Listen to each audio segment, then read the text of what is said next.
Hello, guys. Hope everybody is doing well this week.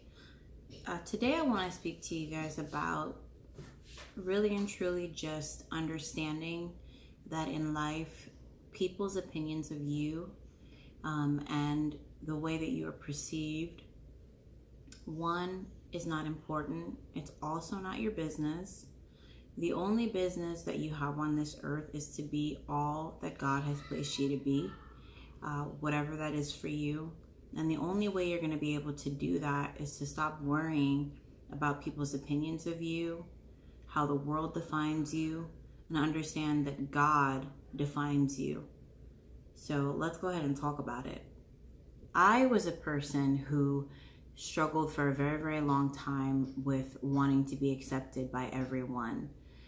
I would go above and beyond if I noticed someone maybe appeared like they didn't like me or treated me differently. I always wanted to be accepted. And that started from the time I was a young child, when I was in school, about maybe 10 years of age. I noticed that if I tried to make friends with a certain person, the person would shun me away. And that would only make me want to be friends with them more because I genuinely wanted to be friends with this particular person at the time.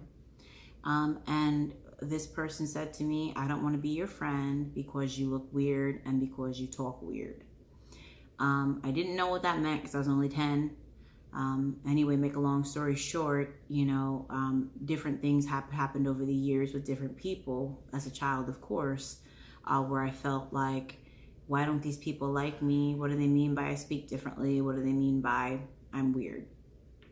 I've always been a little eccentric, a little different with my style. I've always worn all these different colors and things like that.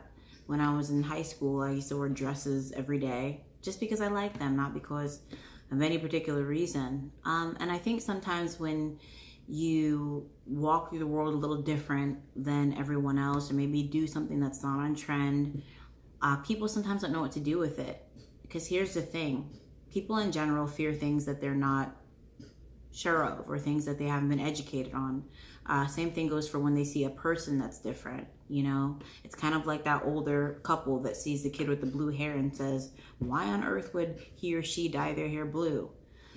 It's the same concept with just people in general. When people don't understand something, they try to dissect it. And sometimes in their dissection, it can be a dissecting of another person's soul. And so that's what happened to me. And now I'm grateful for it because it has given me a perspective to respect people of all backgrounds, of all features, ethnicities, different things like that. Because I know what it's like to just walk into a room and people say, hey, what's up with so-and-so?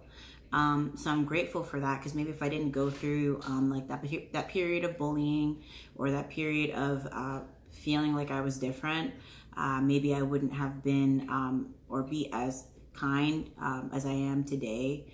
And again, I'm not saying that I'm perfect, but I don't judge people, I guess, like most people would, because I understand what it's like to be judged. And honestly, it feels icky when I feel like I'm being judged. So I try my best not to do it to others.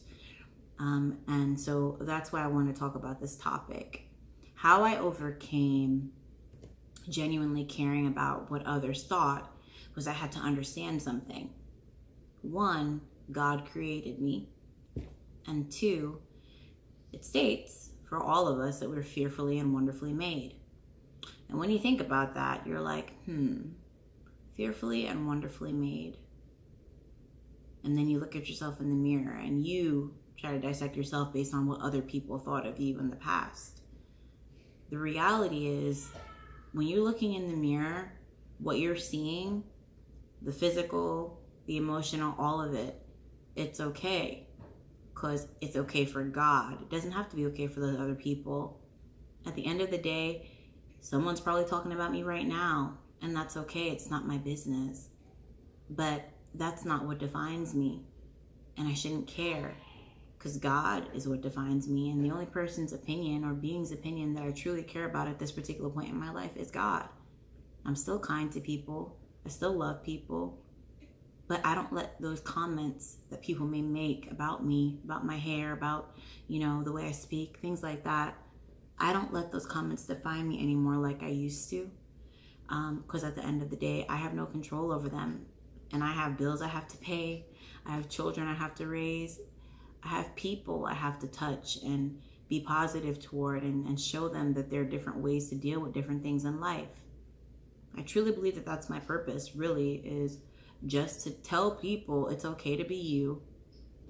Others don't define you. God loves you. I love you, especially if you're different. And just please continue to keep being you. Don't get discouraged. That, in a way, people's, I guess, not necessarily dislike toward you, but people's difference toward you or indifference toward you is not a bad thing, but it's kind of like a way of the other side trying to take away from your spirit and who you're meant to be. Don't let someone else's roadblock define your beautiful road, your beautiful pathway, your beautiful journey. We're all on a different journey. We're all on different time. But at the same time, we're all children of God. We are all loved, and we are all fearfully and wonderfully made. God bless you. You are wonderful. You are kind. You are highly favored. You are blessed. And most of all, you are a child of the Most High God. Take care. Have a wonderful week. I love you. God loves you. Thank you for watching. Bye-bye.